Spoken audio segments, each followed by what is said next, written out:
all the cucumbers are coming out now so that we can put some of our fall crops in right here. But this is not the end of the cucumbers. I actually have some more cucumbers going in today because we've still got time. Even though we're putting cool weather things in the greenhouse, I still got time to grow a whole nother planting of cucumbers. We've already got those started, and we're going to drop those back in, but they don't go in these buckets.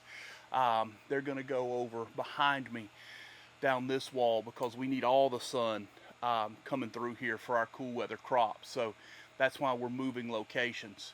And it's important to know where your sun is. It's important to know where it's moving and what it's doing, and then what it looks like and where the shade falls in the cool weather.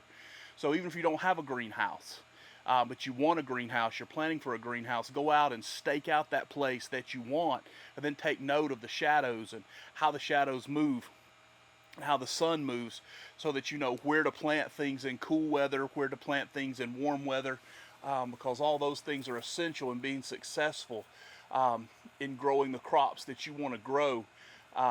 This is all hydroponics, so there's no soil in my greenhouse whatsoever. It's all grown in a nutrient water solution, which eliminates all weeds, need for cover crops and all of those things. So I don't have to cover crop the ground. I can just continue to stack crops in. In everything that's empty right now, I already have crops to go back in. I'm going to be doing, I think there's about 25 broccoli, about 20 mini broccolis. I've got about 20 cabbages, and so on and so forth. So the cucumbers have definitely run their course. The peppers have just taken off again. They're putting on like they didn't even in what should have been the height of the season. They're just really producing, especially the lunchbox peppers. My tomatoes are probably getting to the end of their run, so they're probably going to come out in about another 2 or 3 weeks, and then we've already got things staggered and staged to go in their place as well. So you know, it's just about getting that plan. Now, the plan doesn't always work.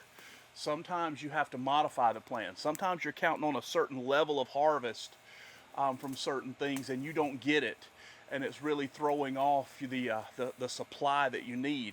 And when you reach those situations and those circumstances, what you have to do is you just have to see, maybe if I push it just a little bit longer, do I have a place where those cool weather crops can go while I push this crop just a little bit longer to try to hit that calorie threshold, or that poundage threshold, or that harvest, however you manage your harvest. And if that's the case, if I have a place, or maybe that I can push my seedlings another 2 weeks in their seed trays while I push this harvest to get just a little more.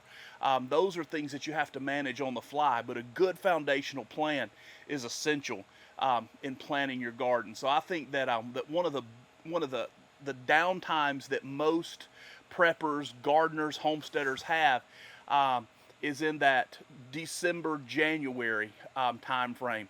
That's where most people are just kind of sitting there, not really doing anything as far as food production.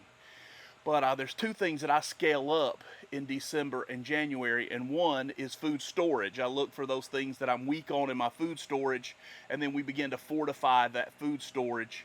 And then also the planning.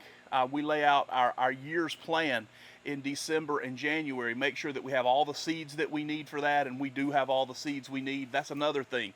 Right now, you need to buy next year's seeds. Don't wait. Right now, you need to buy next year's seeds. Seeds are getting harder and harder to get every year. So I'll drop a link in the bottom to I get my seeds from Hoss Tools. That Hoss Tools is an affiliate link. I'll also drop you a link to Johnny's Seeds. That's also where we get our pelleted carrots, our microgreens, our Salanova salad. Those things come from Johnny's. Everything else comes from Hoss Tools because they're just such a great company to work with, family-owned business.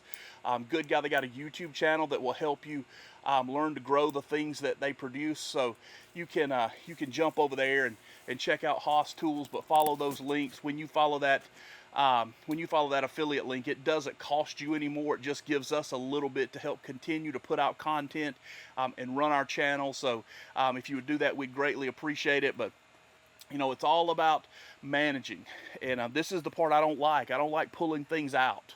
I like putting things in, but you got to pull things out to put things in. Thank you for watching Prepared to Live.